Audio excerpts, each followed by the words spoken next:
এইকেইদিন যিধৰণে আচলতে মেঘালয় বা উত্তৰ পূৰ্বক যিধৰণে একাংশ লোকে বদনাম কৰা এটা প্ৰক্ৰিয়া আৰম্ভ হৈছিল, সেই বদনামৰ পৰা যেন মুক্ত কৰিলে মেঘালয় আৰক্ষীয়ে।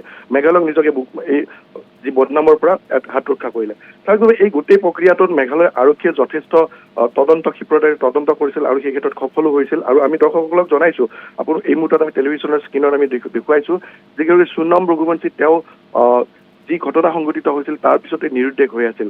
আৰু ৰঘুবংশী মৃতদেহ পোৱাৰ পিছতে গোটেই প্ৰক্ৰিয়াটোত যে এটা হত্যাকাণ্ড আছিল সেই কথাটো প্ৰাথমিকভাৱে কিন্তু মেঘালয় আৰক্ষীয়ে স্পষ্ট হৈ পৰিছিল, বা তেওঁলোকে এই ক্ষেত্ৰত কঠোৰ হৈ আন এক পদক্ষেপ গ্ৰহণ কৰিছিল। আৰু তাৰ পিছতে এই গোটেই ঘটনাটো আপুনি কোৱাৰ দৰে এজন টুৰিষ্ট গাইডে গোটেই বিষয়টোক মেঘালয় আৰক্ষীক সহযোগ কৰিছিল। আৰু টুৰিষ্ট গাইডজনে তথ্যৰ ভিত্তিতে মেঘালয় আৰক্ষীয়ে প্ৰায় 7-8টাকৈ হোমষ্টে তেওঁলোকে যি CC কেমেৰাৰ ভিজুৱেলছ আছিল সেই ভিজুৱেলছ সংগ্ৰহ কৰিছিল। আৰু সেই ভিজুৱেলছৰ পৰা যিজন টুৰিষ্ট গাইড আছে, আমি পুনৰ কৈছোঁ যে টুৰিষ্ট গাইডজনে সেই লোককেইজনক চিনাক্ত কৰিছিল। আৰু তাৰ ভিতৰত এটা স্পষ্টভাৱে এটা কথা উল্লেখ কৰিছে যে এই ক্ষেত্ৰত উত্তৰ প্ৰদেশ আৰক্ষীয়ে মেঘালয় আৰক্ষীৰ সহযোগত দুদিন পূৰ্বে গ্ৰেপ্তাৰ কৰিবলৈ সক্ষম হৈছিল আন এজন যুৱকক। এইজন হৈছে ৰাজা, যিগৰাকী হৈছে সোণম ৰঘুবংশীৰ একালৰ প্ৰেমিক। আৰু সেই প্ৰেমিকজন থকাৰ পিছতে সেই প্ৰেমিকজনে এই গোটেই ঘটনাটোত জড়িত হোৱাৰ তথ্য ইতিমধ্যে প্ৰাথমিক তদন্ত যথেষ্ট তথ্য লাভ কৰিবলৈ সক্ষম হৈছে মেঘালয় আৰক্ষীয়ে। আজি সন্ধিয়াৰ ভাগত হয়তো বিশেষ বিমানযোগে তেওঁলোকক লৈ অহা হ'ব, মেঘালয়লৈকে শ্বিলঙলৈকে লৈ অহা হ'ব। আৰু এই গোটেই প্ৰক্ৰিয়াটোত শ্বিলঙত যিধৰণে তদন্ত অব্যাহত ৰাখিছে, CC কেমেৰাৰ ভিজুৱেলছ কিদৰে গৈছিল, সোণমে সেই হত্যাকাণ্ডৰ পিছতে কি ধৰণে কলৈ গৈছিল, কোন কোন স্থানত গৈছিল, বা আন কোন কোন লোক এই ঘটনাটোৰ লগত জড়িত আছে, তেওঁলোকে বিমানবন্দৰে গুৱাহাটীৰ পৰা গৈছিল নে তেওঁলোকে ৰেল যোগে তেওঁলোকে এই স্থানৰ পৰা গৈছিল, সেই আটাইসমূহ ভিজুৱেলছ সংগ্ৰহ কৰিবৰ কাৰণে মেঘালয় আৰক্ষী বাহাৰ হৈছে।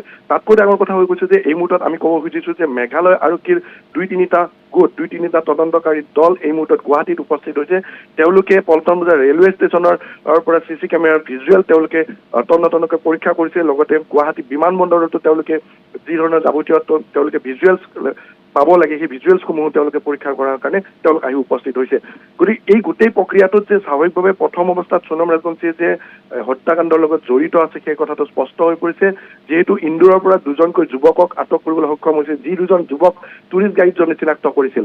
আৰু অনুৰূপ ধৰণে গাজীপুৰত আন এজন যুৱক, ইতিমধ্যে আমি উল্লেখ কৰিছোঁ যে যিজন প্ৰেমিক আছিল, পূৰ্বৰ প্ৰেমিক, সেই প্ৰেমিকজনকো ইতিমধ্যে এই মুহূৰ্তত বিচাৰ খোঁচা আৰম্ভ কৰিছে বা বিচাৰি অভিযান আৰম্ভ কৰিছে UP আৰক্ষীয়ে। তাৰপৰি আৰু হয়তো আজি সন্ধিয়াৰ ভিতৰত বহু কথাই স্পষ্ট হৈ পৰিব এই গোটেই ঘটনাটোৰ লগত কোন কোন আছিল, কোন চিৰিয়েল কিলাৰ, কোন কিলাৰ এই ক্ষেত্ৰত ব্যৱহাৰ কৰিছিল, বা এই ক্ষেত্ৰত যোৱা কিছুদিন ধৰি যিধৰণে নিৰুদ্দেশ হৈ আছিল সোণম ৰাজবংশীয়ে, কিদৰে তেওঁ অসমৰ পৰা বা মেঘালয়ৰ পৰা তেওঁলোকে ওলাই গৈছিল, এই স্থানৰ পৰা গাজীপুৰলৈকে গৈছিল যোৱা কিছুদিন সময়, সেই কথাটো স্পষ্ট হৈ পৰিব। অপূৰ্ব কাৰ্যী, যিহেতু 2 তাৰিখে উদ্ধাৰ কৰা হৈছিল ৰাজাৰ মৃতদেহ, 23 তাৰিখৰ পৰা কোনো ধৰণৰ সন্ধান লাভ কৰা নাছিল। সোণম ৰঘুবংশীয়ে কেনেকৈ আচলতে মেঘালয়ৰ পৰা পলায়ন কৰিছিল ইতিমধ্যে আপুনি জনাইছে। গুৱাহাটীৰ ৰেলৱে ষ্টেচনৰ লগতে বিমানবন্দৰত তেওঁলোকে ফুটেজ কালেক্ট কৰিবলৈ চেষ্টা চলাইছে। বাই ৰোড হয়তো তেওঁলোকে যাব পাৰে, তেনেকুৱা কিবা তথ্য আৰক্ষীয়ে প্ৰকাশ কৰিছে নেকি? এই মুহূৰ্তত আমি আমাৰ হাতত পৰা তথ্য মতে মেঘালয় আৰক্ষীয়ে মেঘালয়ৰ যিসমূহ টুৰিষ্ট এজেঞ্চি আছে বা যিসমূহ টুৰিষ্ট কাৰ আছে, প্ৰতিগৰাকী টুৰিষ্ট কাৰ বা টুৰিষ্ট এছ'চিয়েশ্যনৰ সহযোগত এটা কথা স্পষ্ট হৈ পৰিছিল যে তেওঁলোকে লোকেল যি টুৰিষ্ট গাইড আছে সেইসমূহৰ পৰাও তথ্য সংগ্ৰহ কৰিছিল। গোটেই বিষয়টোক তেওঁলোকে গুৰুত্ব সহকাৰে লৈছিল। টুৰিষ্ট এজেঞ্চিসমূহৰ লগতে যিসমূহ টুৰিষ্ট কেব আছে সেইসমূহে কৈছিল যে তেওঁলোকৰ কোনো ধৰণৰ তেওঁলোকৰ কেব গ্ৰহণ কৰা নাছিল। যিহেতু স্কুটিখন এৰি থৈ গৈছিল বা স্কুটিখন আমি দৰ্শকক আমি জনাইছোঁ বা দৰ্শকে জানিব পাৰিছে, যিখন স্কুটি ব্যৱহাৰ কৰি সোণম আৰু ৰঘু ৰাজবংশীয়ে তেওঁলোকে ঘূৰিছিল সেইখন তাত এৰি থৈ গৈছিল। কিন্তু শেহতীয়াভাৱে আৰু এটা কথা ক'ব পাৰিছে যে সেই টুৰিষ্ট গাইডসকলৰ লগতে টুৰিষ্ট এজেঞ্চি বা টুৰিষ্ট কেবসমূহে কৈছিল, স্পষ্টভাৱে উল্লেখ কৰিছিল যে তেওঁলোকৰ গাড়ী বা তেওঁলোকৰ কেব কোনো ধৰণে এই সোণম বা আন কোনো লোকে তেওঁলোকে ব্যৱহাৰ কৰা নাছিল। তেতিয়াহ'লে প্ৰশ্ন আহিল যে সোণম বা আন যিসকল লোক আছিল, যিসকল লোক এই মুহূৰ্তলৈকে কৰায়ত্ব কৰা হৈছে, সেইসকল লোকে কেনেধৰণে গাড়ী ব্যৱহাৰ কৰিছিল।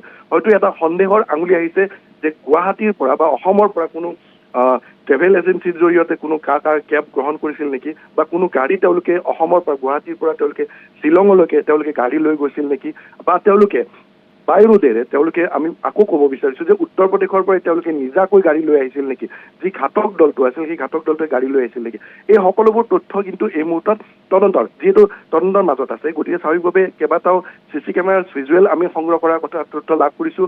বিশেষকৈ যিসমূহ টোল প্লাজা আছে সেই টোল প্লাজাসমূহত সেই দিনটোৰ পৰা কোন কোন গাড়ীত সেই স্থানেৰে ওলাই গৈছিল, প্ৰতিখন গাড়ীৰ ক্ষেত্ৰত তেওঁলোকে নজৰ ৰাখিছিল, কোনখন গাড়ী ইউপিৰ পৰা গাড়ী আহিছিল নেকি, বা এই ক্ষেত্ৰত অতি জটিলতা আহিছে। অসমৰ পৰা যথেষ্ট দৈনিক প্ৰায় কেইবা শতাধিক গাড়ী শ্বিলং বা মেঘালয় অভিমুখে যায়, সেই গাড়ীসমূহৰ গাড়ীয়ে আহিব পাৰে নেকি, এনেকুৱা ধৰণৰ বহুত প্ৰশ্ন এই মুহূৰ্তত মেঘালয় আৰক্ষীৰ হাতত উদ্বেগ হৈছে। আৰু স্বাভাৱিকভাৱে আমি ইতিমধ্যে উল্লেখ কৰিছোঁ যে মেঘালয় আৰক্ষীৰ দুটাকৈ টীমে ইতিমধ্যে গুৱাহাটী ৰেলৱে ষ্টেচন আৰু গুৱাহাটী এয়াৰপৰ্টৰ যিসমূহ CC কেমেৰা ভিজুৱেলছ আছে সেই কেমেৰাৰ ভিজুৱেলসমূহ সংগ্ৰহ কৰিবৰ কাৰণে চেষ্টা অব্যাহত ৰাখিছে। এই মুহূৰ্তত আমি কৈছোঁ যে গুৱাহাটী ৰেলৱে ষ্টেচনত মেঘালয় আৰক্ষী এটা দল আহি উপস্থিত হৈছে। সেই দলটোৱে তন্নকে পৰীক্ষা কৰিছে। যোৱা 2 দিন পূৰ্বেও মেঘালয় আৰক্ষীৰ আন এটা দলে গুৱাহাটী ৰেলৱে ষ্টেচনৰ কিছু CC কেমেৰা ভিজুৱেলছ তেওঁলোকে চাইছিল। গতিকে স্বাভাৱিকভাৱে এই গোটেই প্ৰক্ৰিয়াটোত যে মেঘালয় আৰক্ষীক আৰু কিছু সময় লাগিব, কিন্তু তাৎক্ষণিকভাৱে যিধৰণে সোণম ৰঘুবংশীক এটা প্ৰেছাৰ ক্ৰিয়েট কৰা হৈছিল সোণম ৰঘুবংশীক, য'ত আমি আকৌ ক'ব বিচাৰিছোঁ যে যিদৰে ইন্দোৰৰ পৰা দুজন যুৱকক আটক কৰিবৰ কাৰণে সক্ষম হৈছিল বা গাজীপুৰত আন এজন যুৱকক আটক কৰিবলৈ সক্ষম হৈছে, তাৰ পিছতে সোণম ৰঘুবংশীৰ ওপৰত এটা প্ৰেছাৰ ক্ৰিয়েট হৈছিল আৰু তাৰ বাবে যোৱা নিশা তেওঁ চাৰেণ্ডাৰ কৰিবলৈ বাধ্য হৈছিল। বনাশ্মী। অপূৰ্ব কাৰ্যে আপোনাক এই মুহূৰ্তত আমি ধন্যবাদ জনাইছোঁ সবিশেষ জনোৱাৰ বাবে। আমি ইতিমধ্যে যিহেতু জনাই গৈছোঁ, ক্ৰমত এতিয়া ৰহস্য ফাদিল হৈছে, কিদৰে আচলতে হত্যা কৰা হ'ল ৰাজা ৰঘুবংশীক, সকলো কথা এতিয়া পোহৰলৈ আহিছে, আৰক্ষী অভিযান তীব্ৰতৰ কৰি তুলিছে।